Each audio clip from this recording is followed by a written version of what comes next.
우리가 사실은 그 70년대 우리나라 형편에서 이 대규모 조선소를 한다는 게 무리였는데 그럼에도 한 게 바로 방위산업 수요 때문인 면이 있지 않습니까? 사실 지금은 방위산업 관련해서 각별히 주목받는 게 있나요? 제일 방위산업, 특히 그 해군 쪽의 일을 보게 되면은 잠수함이 제일 큰 사업 중에 하나죠. 잠수함하고 소위 말하는 구축함이 제일 큰 건데, 이 잠수함을 말씀드린다고 하면은 이 안전보장 이사국 5나라 플러스 패전국 독일, 일본 7나라 외에는 사실은 짓지는 못합니다. 아, 해가 아니라 일반 잠수함도요? 일반 잠수함도 속색일까봐. 아니 그게 아니라 기술 능력이 없어요. 기술 능력이. 예. 그래서 이 스페인도 시도를 했고 그 다음에 그 다른 나라도 하나가 더 시도를 했는데 결국 오스트레일리아 거기도 시도를 했는데 결국 실패를 했어요.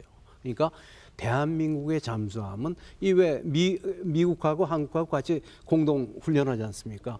걔들이 깜짝 놀란다는 거 아닙니까? 아니 우린 디젤 잠수함인데 미국은 핵 잠수함인데 왜 놀래요? 아, 워낙 그 능력이 탁월하니까. 운영 능력이 탁월한가요? 성능이 탁월한가요? 성능이 탁월한 거죠. 그러니까 제일 큰 게 소나에 걸리지 않고, 소나에 안 걸린다는 건 뭐냐? 소음이 전혀 안 나고 그런 능력이 탁월한 거죠. 아니 우리는 디젤인데 어떻게 핵 잠수함이 놀랄 정도로 소나도 안 걸리고 그 몇 시간 있으면 물 위로 나와야 되는데 그렇죠. 이해가 안 그러니까 가는데. 자망했다 이제 그 뜨는 거는 이제 시간적인 차이가 있지만 그 외에 이제 물속에서 여러 가지 그 작전하는 데 있어서 여러 가지 필요한 그 장비라든가 기술들은 충분히 우리나라가 지금 가지고 있거든요. 그러니까 우리나라가 1980년대 처음으로 독일에서 이제 잠수함 기술을 배워왔습니다. 네. 그러니까 처음에는 이제 건조 기술만 배웠죠. 그래서 건조는 우리나라에서 했었는데 사실은 설계 기술은 그때 안 좋습니다. 그래서 나중에 2000년대 말 정도에 이제 그 다시 가가지고 설계 기술까지 이제 배워왔습니다. 그래서 전적으로는 이제는 우리나라도 잠수함을 자체 이제 설계하고 제작을 할 수 있는 능력이 됐습니다.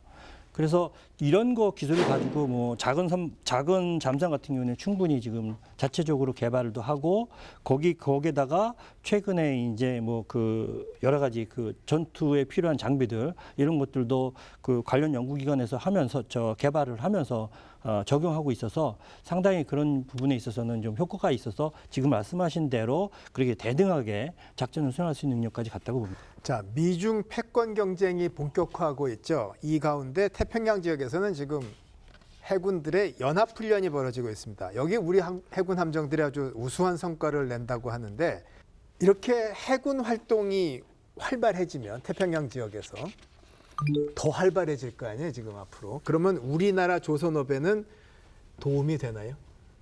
도움이 될 수밖에 없겠죠. 특히 그 군함 쪽이라든가 그런 데는 뭐 그 필리핀이다, 인도네시아다, 이 특히 이 중국과 상당히 많은 그 바다를 그 공유로 하고 있으면 자연히 필요하겠고 사실 그걸 질 수 있는 거는 그렇게 많은 나라가 없죠.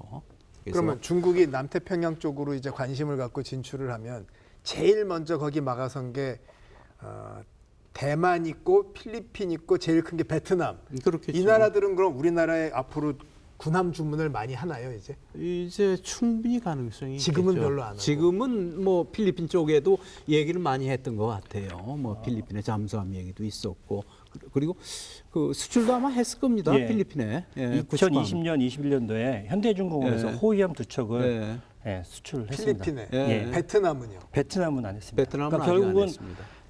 동남아시아 지역이 결국은 주변이 다 바다기 때문에 자기네 영해를 지키려면 결국 배가 필요하고 그래서 최근에 이제 그 우리 군사 훈련을 하면서 우리 선박에 대한 뭐 그 우위성이라든가 이런 것들이 많이 이제 표출이 되면 충분히 우리가 그 수주받을 확률이 굉장히 높겠죠. 그러니까 그 미중 패권 경쟁도 뭐 평화롭기를 바라고 남태평양도 평화롭기를 바라는데 이렇게 긴장이 높아지면 그 나라들도 뭐 미국만 믿지 않고 배를 살 거 아니에요. 그렇죠. 자주 국방을 위해서는 그쪽 나라도 필요하기 때문에 그런 부분에 있어서는 정말 호주도 마찬가지일까요?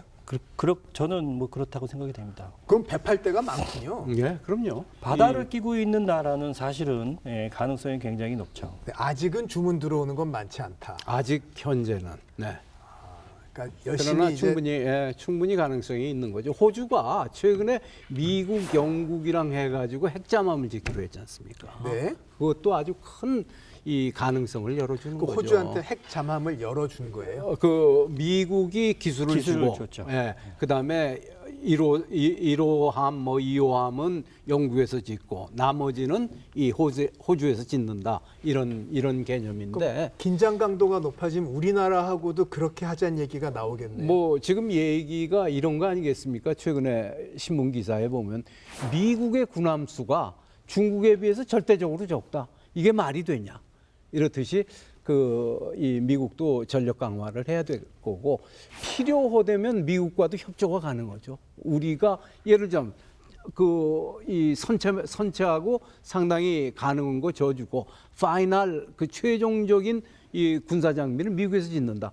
필요하면은 그런 것도 충분히 생각을 해볼 수 그래서 있는 거 아니겠나. 지금 말씀과 관련해서 한 2, 3년 전에 현대중공업은 미국에 있는 해군에서 운영하는 선박들, 네. 그게 운영하면서 이제 고장이 나거나 수리를 해야 되거나 막 그런 관계가 있잖아요. 그래서 그거를 전문적으로 할 수 있는 그 독립법인체를 하나 현대중공업에서는 미국에다가 직접 만들었습니다.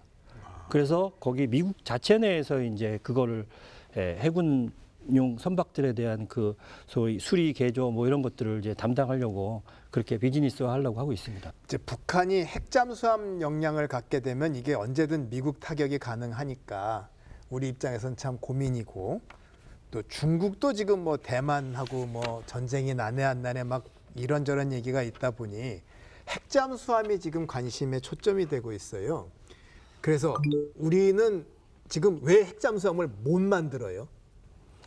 못 만든다기보다는 안 만드는 게 아닌가. 네. 사실 우리나라가 이제 그 상선에 적용하는 SMR을 개발을 하면 충분히 잠수함에도 적용이 가능할 거라고 생각이 됩니다. 어차피 수상에 있거나 물속에 있거나 그 하는 역할은 똑같기 때문에 단지 이제 그 환경 조건이 육상이 아니고 바다기 때문에 상당히 그 유사성이 있어서 결국은 그 건전을 할 수 있는데 그렇다 하더라도 상선 쪽에 대해서는 지금 뭐 미국이 아무런 말을 안 하지만 이게 또 핵 잠수함까지 간다 그러면은 굉장히 그 국방에 대한 투자가 어떻게 보면 더 많아지는 이런 상황이 돼서 오히려 지역의 뭐 평화나 이런 여러 가지 문제에 있어서는 조금 위기를 자꾸 이렇게 올리는 게 아닌가. 실제 현실적으로 미국도 허락을 해주고 그리고 당장 우리가 잠수함을 만들어야 된다면 핵잠수함을 만들어야 된다면